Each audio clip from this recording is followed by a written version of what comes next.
मुख्यमंत्री ने बड़ी मतलब पूरे सबको जुटा के जातीय जनगणना की शुरुआत कर दी है, हालांकि केंद्र इसके पक्ष में नहीं है। सर देखिए, एक बात समझिए, जब आप समावेशी विकास की बात करेंगे और इक्वल विकास, आरक्षण क्यों आया था? आरक्षण लाए गए थे समाज के जो शैक्षणिक रूप से कमजोर लोग हैं, सामाजिक रूप से कमजोर लोग हैं, उसको डेवलप करने के लिए, उसको बराबरी में लाने के लिए। लेकिन अभी तक कोई मूल्यांकन नहीं हुआ कि कौन एजुकेशन में पढ़ा, कौन नहीं गया, कौन अत्यंत पिछड़े के लोग आज तक एजुकेशन में डेवलप किए कि नहीं।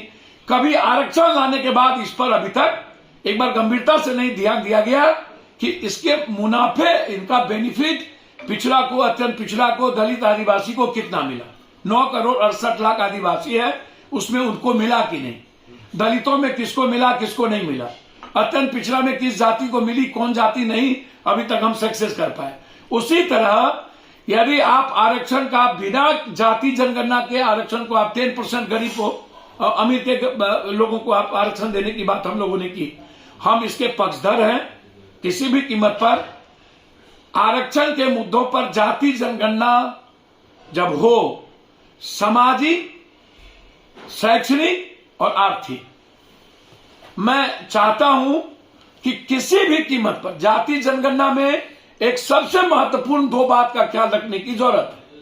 उसमें बगैर बेरोजगारी और गरीबी के जनगणना के आप जाति जनगणना का जो आप एक बड़ा फ्रीडम चाहते हो कि हमें उन वर्गों को आगे लाना है जहां पर आज तक संख्या के आधार पर, मैं तो चाहता हूं जिसकी जितनी जनसंख्या उतनी भागीदारी कर दो, राजनीतिक, सामाजिक, उसमें एसटी एससी को भागीदारी मिलेगी, अत्यंत पिछड़ों को भागीदारी मिलेगी।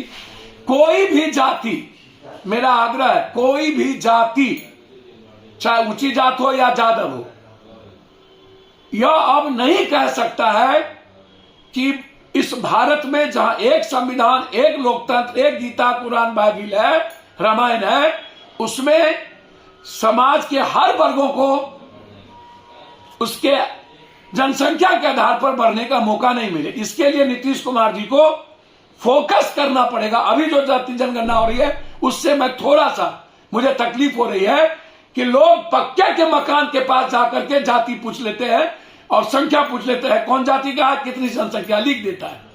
झोपड़ी, अब एक झोपड़ी में 10 आदमी है, क्योंकि उसके पास 2 झोपड़ी नहीं है।